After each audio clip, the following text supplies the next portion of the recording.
A morning basket can help check off many of those boxes at once. While it doesn't have to happen in the morning, a gathering time is a must for our family. If you're interested in seeing what's in our morning basket, stick around.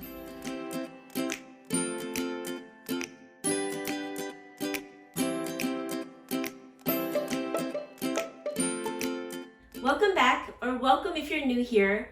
I'm Yuri from the Chan 7. I'm a dentist turned homeschool mom to 5 kids, and their ages are from 12 years old down to 3 years old. And we are in our 9th year of homeschooling. And this is actually a collaboration video about what's in our morning baskets, hosted by Davene from Calm in the Chaos Homeschool and Shauna from Homegrown Homeschool.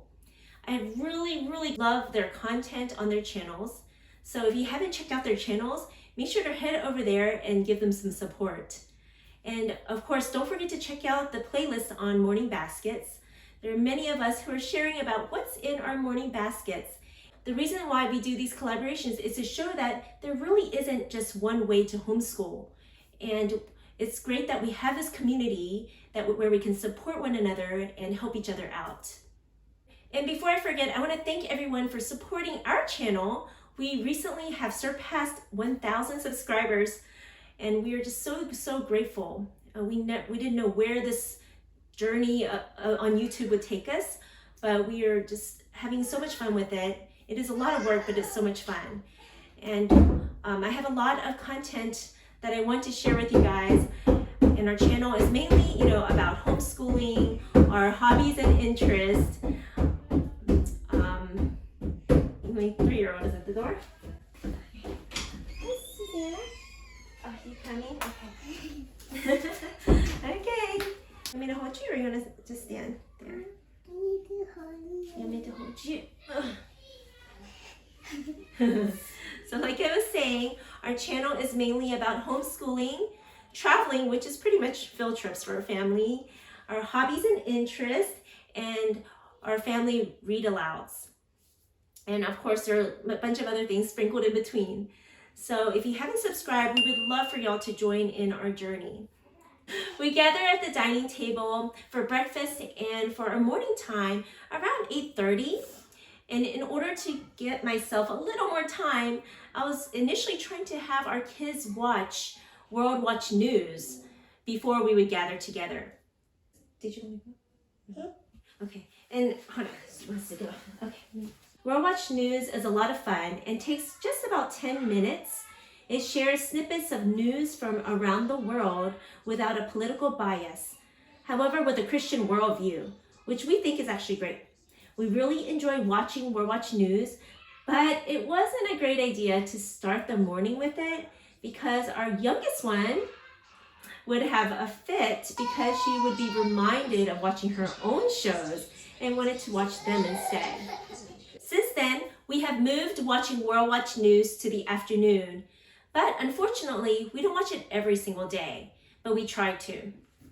I feel like World Watch News is best for your students who are middle, elementary, and up. If you're interested, I do have a link below in the description box that will give you a week to try out World Watch News. In order to get more organized this year, I have actually created binders for each child that include a general lesson plan that covers pretty much everything we go over in the morning time together, and also everything that they would pretty much do on their own. And I'm going to turn the camera around so I can show you better because I think you'll be able to see it clearer that way. Pretty much everything I have here on this lesson plan we do together, except for math and language arts. And so this left column is what I have down for the state requirements. And so each of our kids does the math and language arts mainly independently, and they do have a separate checkoff list that has the specific and separate parts for the language arts, like the spelling and the handwriting and whatnot. The middle and right columns is what we do completely as a family in our morning time. Except here, for our missionary studies, we do together in the evenings. We were going to do it in the morning, but we decided it works best when we do them together in the evenings when my husband's home. So the middle column includes what we try to cover even if we don't get anything else done for the day. And on busy days, I'm happy if we can even get in some priority subjects, especially Bible. The right column includes what we do as electives. And so the middle column and the last column, which we loop for our electives, and the history and our science loop that we do every other day are what we do as a family. So by the time we've gathered at 8:30, I've had a generous breakfast for myself. And we actually don't have a physical basket for our morning time, our morning basket. It's more like we just grab from a little bookshelf. So before we get into our lesson plan here, we go over some sections from this binder. So once or twice a month, we go over the date and recite the how many days poem. On some of the other days, we go over this calendar and the weather to incorporate our two youngest. And then once in a while, we will go over this page, which is just some reminders that will help us to reroute and focus back on God. And that we're not trying to be perfect when we do school, and it's okay not to be perfect. Before I forget to mention, I got a lot of these pages for our binder from Katie from Life in the Mundane. And she has a lot of great free resources. I'll include a link below so you can check out these resources if you're interested. And most of our mornings, we start by talking about our emotions and feelings. And usually the kids will share that they are happy, but sometimes, including me, I may say I'm tired or sad or grumpy, and etc.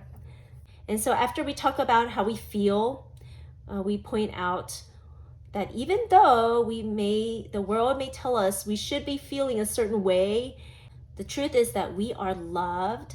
God is there for us.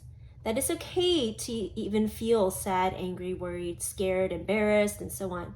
And everyone experiences all of these emotions from time to time, and we may even feel more than one feeling at the same time.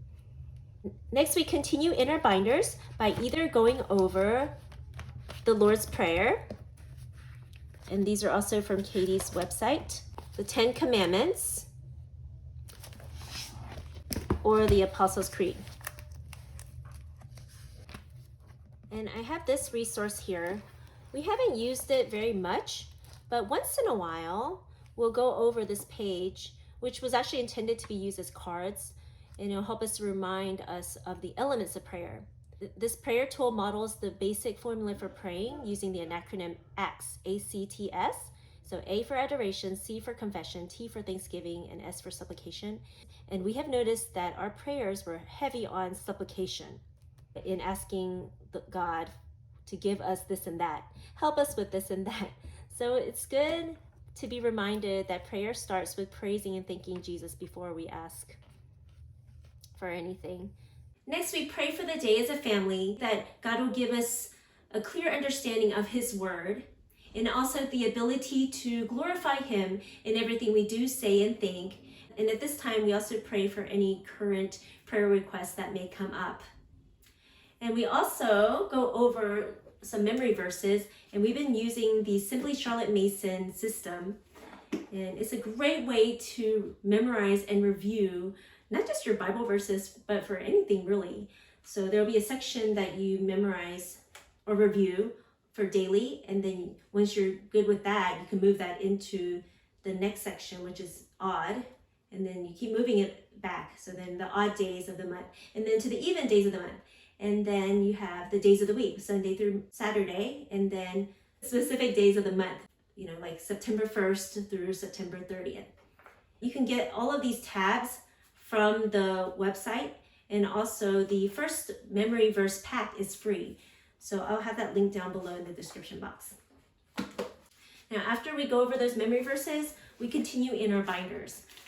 Once a week, we may do the Pledge to the Bible and go over it right before we do the Bible reading. So as we are following our general lesson plan here, we'll cover our priority subjects, which are Bible, foreign language, and vocabulary. So this is when we read a chapter of the Bible, depending on the length of a chapter, and if there's a good stopping point. And it's been good because by reading the Bible just straight from the Bible, it has sparked a lot of questions from our kids. Many big discussions have been brought up. So just reading straight from the Bible has been good for our family. And if we go over the Pledge of Allegiance to the American flag, it happens after we do the Bible, and usually about once a week. Going over the Pledge of Allegiance is intended to lead us into our United States government study that we plan on doing next year, and maybe in the summertime, since next year is an election year. Next, we review a vocabulary word using this vocabulary cartoons book. And this has been really great because the words are actually sticking, not just for the kids, but also for me, because there are some fun links associated with all the words. And all of these elements in our morning time are pretty quick, so I would say no more than like 5 to 10 minutes per subject. So after we read the Bible, I have here, we go over a foreign language. And right now, we are pretty much focusing on going over Korean as our foreign language. So I would normally go over some of the flashcards and the sentences that are covered on these Tuttle flashcards. Like that. We also incorporate more of a Charlotte Mason approach where we act out some of the sentences.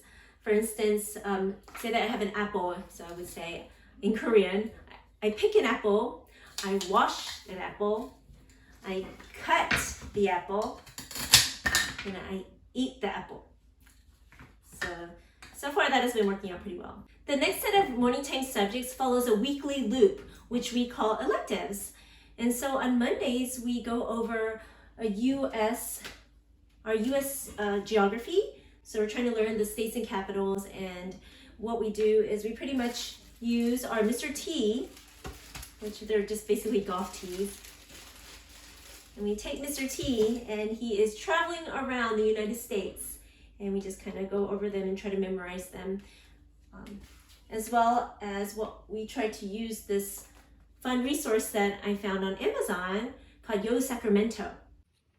And it helps to memorize the states and capitals in a fun way. So here the states are broken down into regions like New England and the South and the Midwest.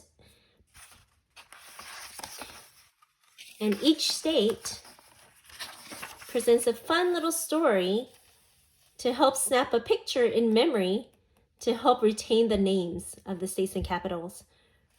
So for instance, Connecticut, the story is, don't cry if you get scratched. The Hart and Ford will drive by and connect a cut. Connect a cut, get it? So the Hart Ford will connect a cut. And then I also utilize YouTube videos because some of our kids learn really well hearing and watching someone else other than myself a lot of times. I also have this fun dry erase resource that I have that our younger ones can do while we go over the states and capitals as well.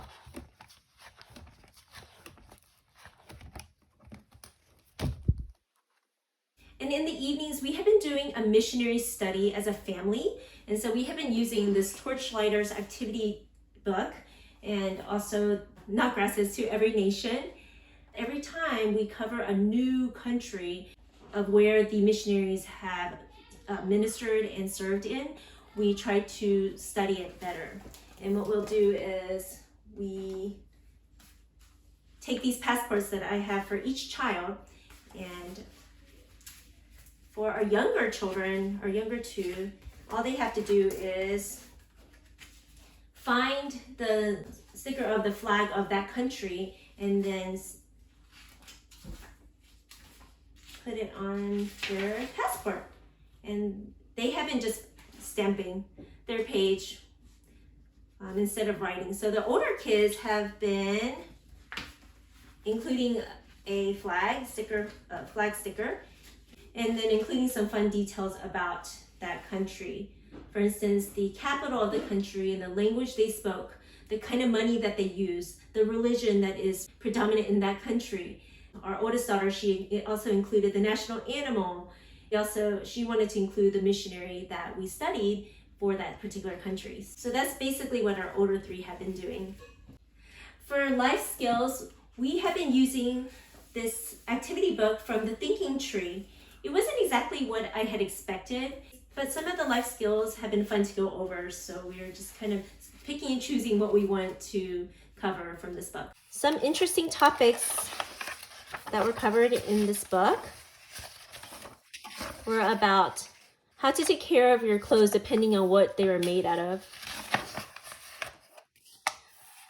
Like, what do you do if you have a grass stain or a blood stain, sweat stain, chocolate stain, mud stain, bubble gum, ink, ketchup? So that was pretty fun.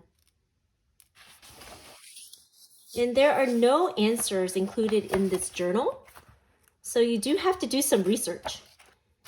And I wouldn't mind it so much, but I do have a type A personality and want answers provided.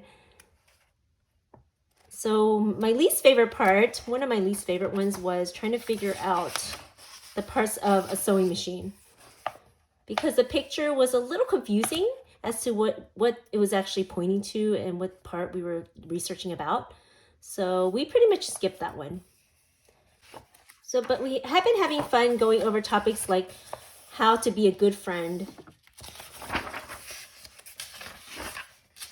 and online safety.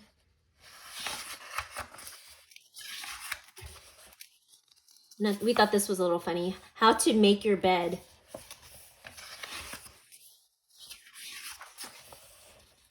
And how to start a small business. So there is some like business and entrepreneurship that is introduced in this book. So that was fun because it spurred on some fun discussions. On Tuesdays, we have been going over this book about money and finances and calling it economics. I found this book on Amazon, so I'll have that link down below in the description box. And so basically what we do is we go over a page or two from the book. And it's a great book that it covers a lot of terms that involve money. And so we have learned about budgeting and profiting and loss and income and what a salary is, and also about entrepreneurship. So it's been a fun book for us. And also on Tuesday, I try to go over some music theory with the kids. So right now I'm basically drilling them on the different notes on the treble and bass clef. And I usually teach the kids piano, but it's been a little busy with all our activities and sports. So we've had a hard time squeezing in the piano lessons, but hopefully we'll get that going again soon. On Wednesdays, we try to focus on Korean as an elective. Along with conversational Korean, my goal for the kids is to learn to actually read Korean by the end of the school year. Korean is very phonetic, so it's not that hard to learn to read the characters. So basically, I'm going over Korean phonics by drilling them on what the Korean consonants and the vowels sound like. And then eventually we're working on putting together the consonant vowel combinations and trying to read them, and also copying simple Korean words. And I'm basically using them from these elementary Korean books.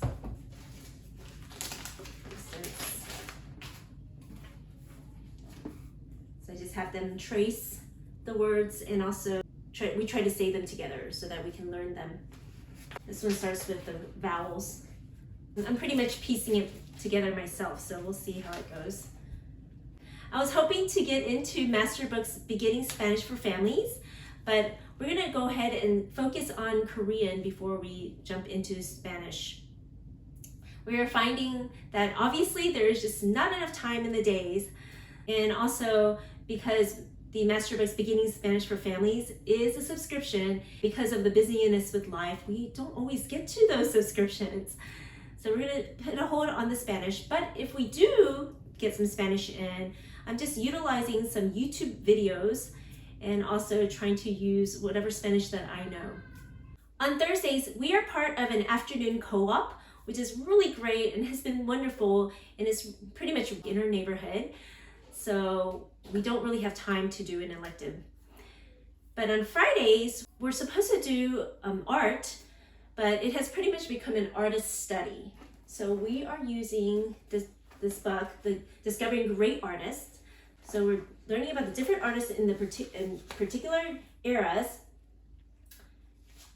And then we would go and find a short video about these artists on YouTube and watch those. So fortunately, in our co-op, we have an art class. So the kids are doing art there. So I'm really glad that we're so fortunate to not have to figure out and organize art at home. But if we do art, and it does happen once in a while, it's usually a video from YouTube, which might be Art Hub or some other video that is on YouTube. Finally, we're going back to the first column with our state requirements, and we're looping our science and history. So for history, we have been going over From Adam to Us since the summer. And after several weeks of going through this program, we are unfortunately finding out that it is a bit dry and we're having a hard time retaining the information. And we're even listening to the audio that is presented by Mrs. Notgrass. And I'm so sad to say that it's not been going that great for us as a family. So instead of listening to Mrs. Notgrass read, I have resorted to reading the text out loud, or at least summarizing it, because some of the lessons can be quite lengthy. It's kind of sad because history used to be the one family subject I was pretty much hands off. I did like the map work that is presented by Notgrass. So I'm going to just show you one of our kids' maps. So it will tell you basically what to color and then like what to draw, like little ships or whatnot. And so that's pretty fun, and it's a nice way to visualize where all of this is happening in the world. However, we haven't been so fortunate with the timeline, unfortunately. So you would write a fact that is directed at the end of each lesson, but a lot of times the fact doesn't seem like a key point that is even mentioned in the lesson. So sometimes we feel like there's a little bit of disconnect there. I do like the student workbook, and I feel like it is a must for the program. The student workbook has definitely helped point out some key points that we didn't catch in the text. But overall, we couldn't get into the program as a family, so our 7th grader is actually doing the program on her own now. And that has really helped her to retain the information, and she likes the program okay, and she wouldn't mind to continue on with it, but she did express that the text is still a little dry for her. So if there's a program that you have found to be a gem, please share in the comments. So as a family, we have switched back to the Mystery of History, which we love, and we basically listened to Linda Hobart, the author, read the text as we color the related coloring pages that you can purchase from the website. Something like that. It's one of our kids' works. And then we'll orally go over the pre-tests, the quizzes, and the post-tests. And recently we have been doing the map work that goes along with it as well. So far it's going pretty well. More than history this year, I am really liking our science program. We are using Science in the Ancient World from Berean Builders, and Dr. J. Weil, he had us hooked from lesson 1. He teaches in a way that has beautifully brought science and history together while addressing what our founding scientists have gotten right and also what they have gotten wrong. His style of writing is so engaging, and every lesson has an experiment. And the experiments are really simple to follow, and the supplies are usually on hand. And I have been loving science this year. And sometimes I'm surprised I even got through dental school. because I struggled so much in biochemistry. I didn't even know what an ion is until this program.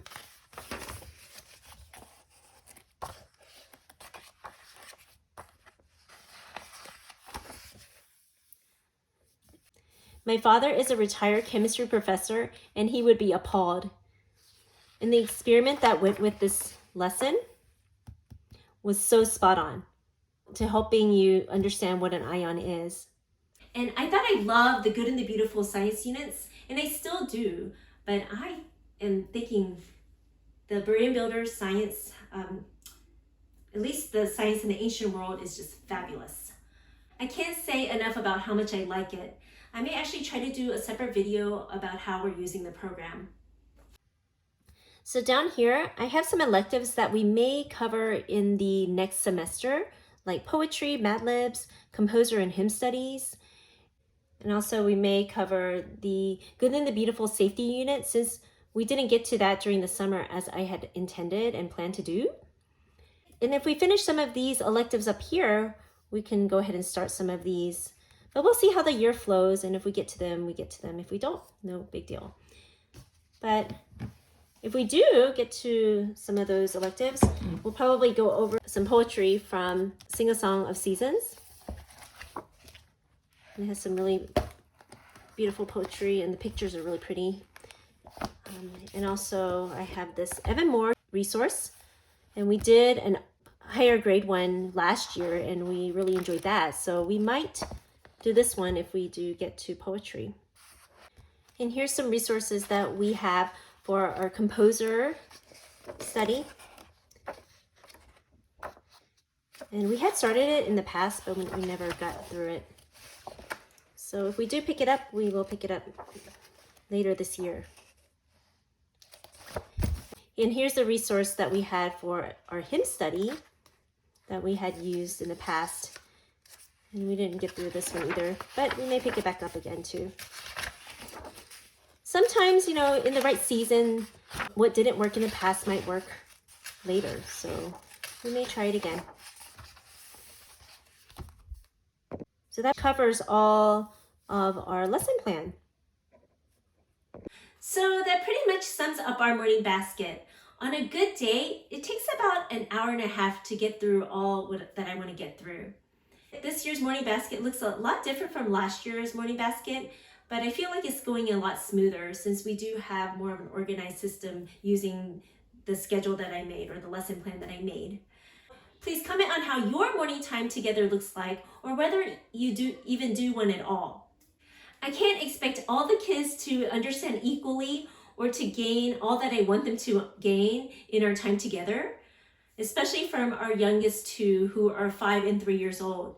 So I have tried to rotate some activities for them to do to help the morning time to run a little smoother. But overall, morning time is a great, efficient way to cover many areas, especially if you have multiple kids. It has sparked a lot of great questions and started some deep conversations and discussions that would have not happened otherwise. Don't forget to check out the Morning Basket playlist and Davene and Shauna's channels to subscribe here. And thank you so much for your time, and please enjoy the journey.